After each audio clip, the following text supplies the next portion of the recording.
Have you ever heard of a movie that everyone seems to say is bad or not very good, but you want to watch it anyway? And when you do watch it, you actually like the movie? Maybe you think it's good?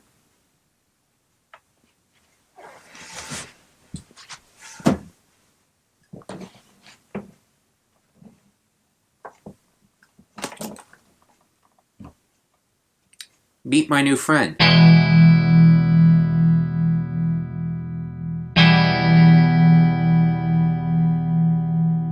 Hey everyone, it's me, Joshua from Haywood Studios.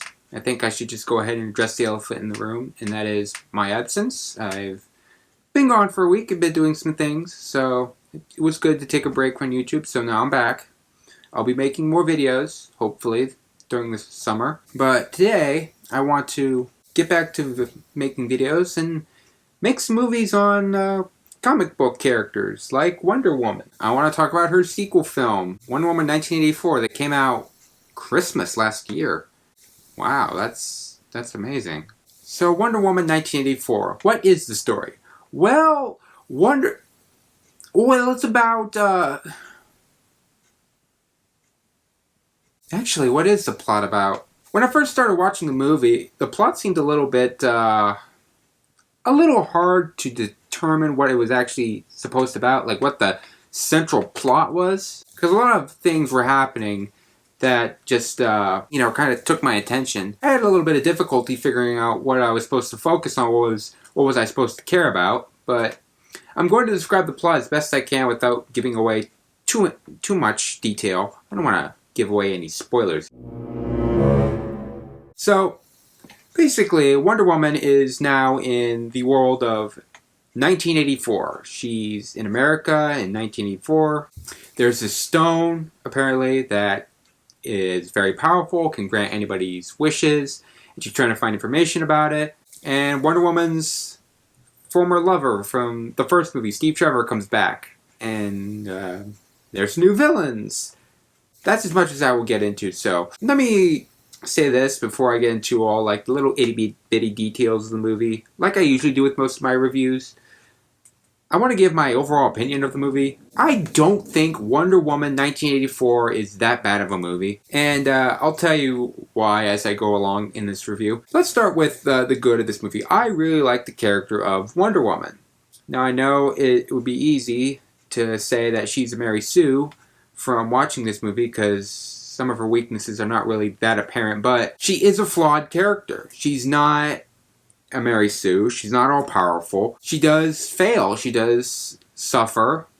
And I found myself caring for her. By the end of the film, I was rooting for her to succeed. I also like the new villain that they introduced in the movie. The character played by Kristen Wiig, Barbara Minerva. I found her to be very interesting because her character arc contrasts that of Wonder Woman.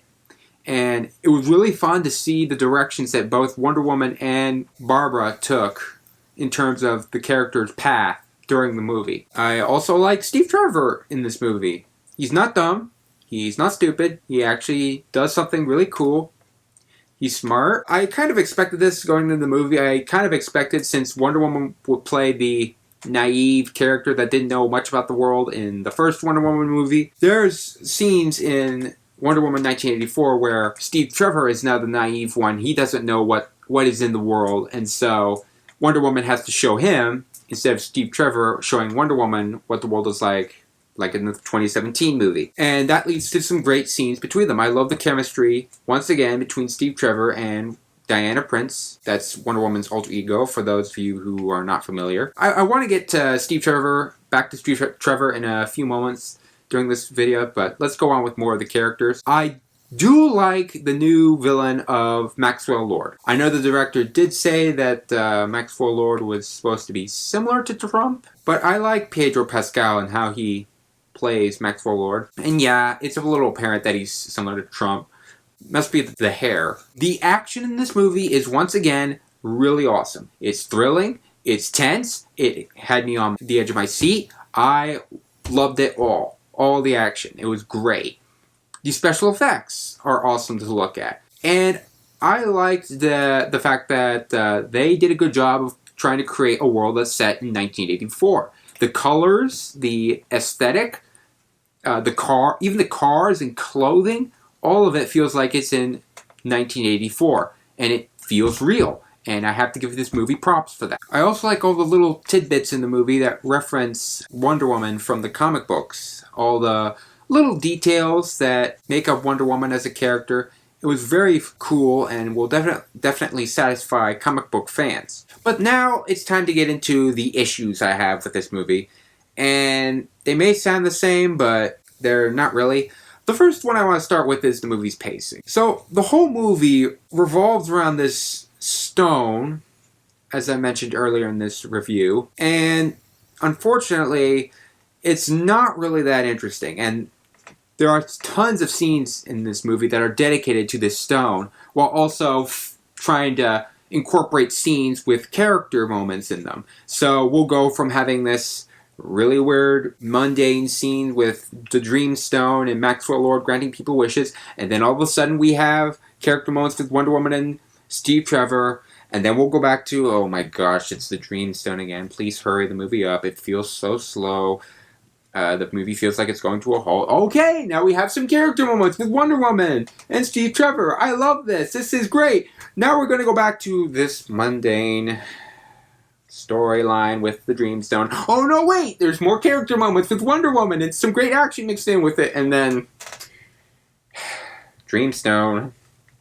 Carry on. But I think my biggest issue with this movie is the writing.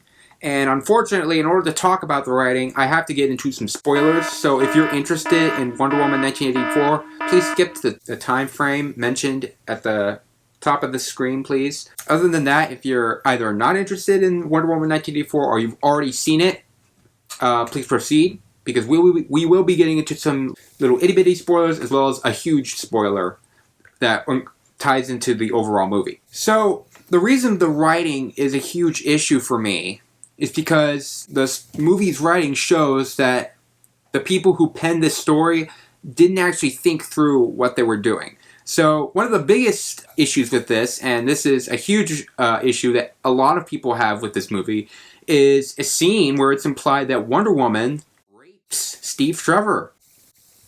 Yeah.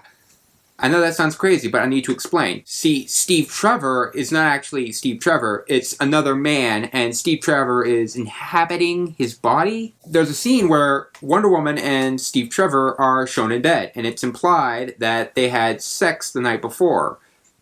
But you have to remember that's not actually Steve Trevor, that's another man. So technically, the man didn't consent. So you fill in the pieces. I mean, this scene just shows that the writers didn't think through what they were doing, and it's led now to this big fuss, this anger, well-deserved anger, I might say, about this one scene that they were not careful about. That's all I can say about the scene because I don't want to get into too much wording that eventually young audiences won't be able to enjoy this video because I know there's a lot of people, young people, that actually watch my videos. Now, about this Dreamstone, well, the main purpose of it is to grant people wishes. And Maxwell Lord wishes that he would actually become the Dreamstone. No, he doesn't actually become the stone physically. He just has the stone incorporated in his body. Although it would be actually hilarious if he turned into the stone. I can imagine it just...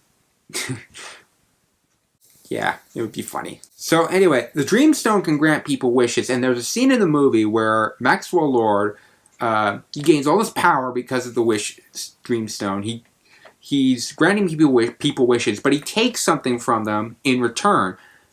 And he manages to replenish his health. He gains a whole bunch of power. And he gains control of this TV satellite that sends out a signal to the world, and he tells the whole world that they can wish for anything and it will happen. Well, eventually, by the end of the movie, Wonder Woman has to convince the world that everything was good the way it was before. And briefly, I'll just touch on and say that's not exactly true, especially for you, Wonder Woman, because you were kind of down. about Steve Trevor, you weren't like moping and doping about it. You weren't like depressed about it, but was it really better when you didn't have Steve Trevor with you? You really wanted him. You unknowingly brought him back. So is it really better? Also, is it really better for the whole world if, let's say, from the perspective of one person, they wish for a dead relative to come back? Do you really think they will want to go back on their wish and now wish that that person is dead? Do you really think someone's going to do that? Also, what about wishes that will help everybody as a whole? Like, for example, a universally good wish that would, let's say, end world hunger. Do people have to go back on that wish? Or what about really horrible wishes that can't be undone, like the apocalypse? Or what if somebody wished to die?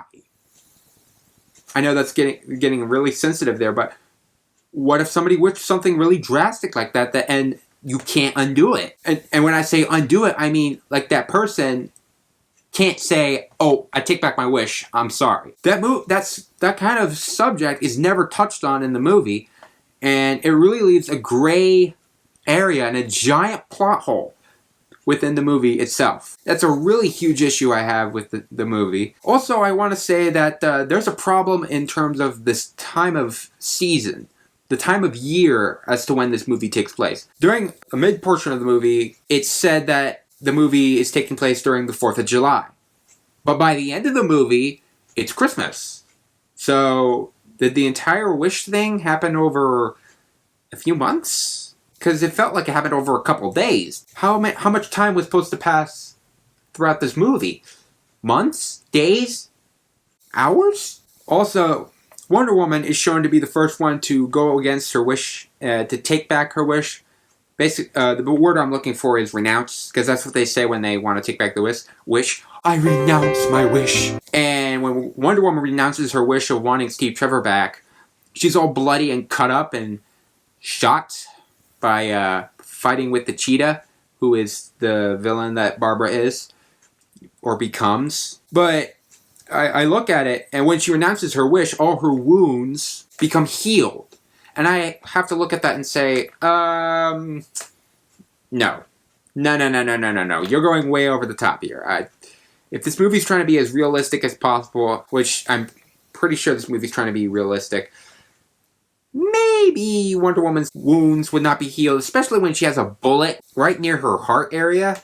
Food for thought. Now, given the problems I have with this movie, and what I actually like about this movie, do I actually think Wonder Woman 1984 is bad? No.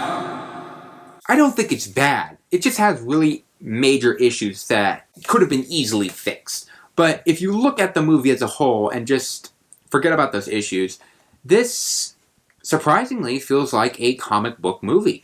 It has an over-the-top plot, over-the-top situations, over-the-top scenes. It does seem to reflect a lot of the stories in a DC comic book, like Superman, for example. There are tons of instances where you could look at it and say, that would never happen in real life. And it wouldn't. Really, if you're looking for a movie that has deep philosophical messages with realistic elements in it, like the Dark Knight trilogy, you're not going to get that kind of story here. So, if you're looking for a fun movie, Wonder Woman 1984 is for you, especially if you just want to laugh and have a good time. Just sit down and enjoy something. Not really think about any morals or deep subjects. Although it would be nice, though, to think about what kind of wish you would wish for if you had the power of the Dream Stone. Let me know in the comments below what kind of wish you would have, but be careful. Be careful what you wish for. On a scale of 1 to 10, I am going to give Wonder Woman a 6.5. Yeah, first half score. Now, it's not a 6 like I gave Sonic Forces, if you've seen that video. 6.5 is not a very good score, but it's also not a very bad score, so it's a score you can be comfortable with. I'd suggest, if you're a DC fan and you love superhero movies, I'd suggest you check it out. Decide for yourself whether you like this movie or not. I hope you all enjoyed this review. If you did, please leave a like to let me know that you did. Leave a comment to let me know what you think of the video as well. And also, what would you wish for? If you want to support the channel, the best way to do it is hit the subscribe button down below. It's the red button below the screen. And I will see you in my next video, which I'm going to go ahead and say, it's not a movie review. It's not a game review. So I'll see you all next time, everybody. Take care.